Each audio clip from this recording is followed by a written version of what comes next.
नच के यहाँ गोइनी गोली के नोख से बाबू साहब पांडे जी के चोख से केहू डाल लसना नमरी चोली में।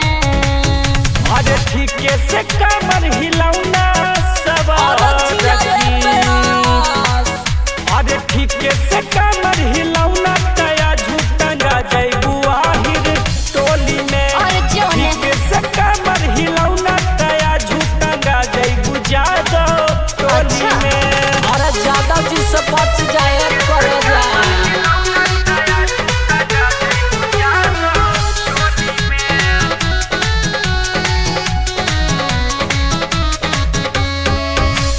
झटका महरब की उड़ जाई रात क्या नींद और चैन हो।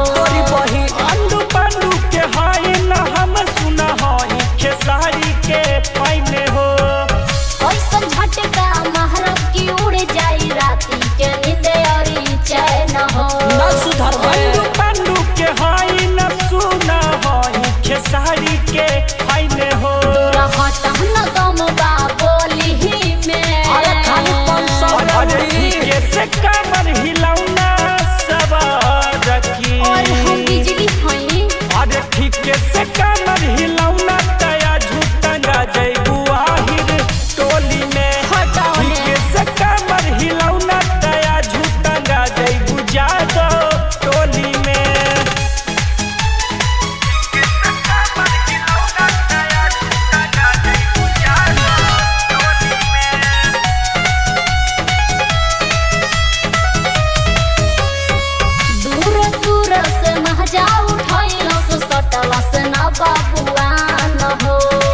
कभी जवनिया मौजे में गरी धली जब यही रान हो।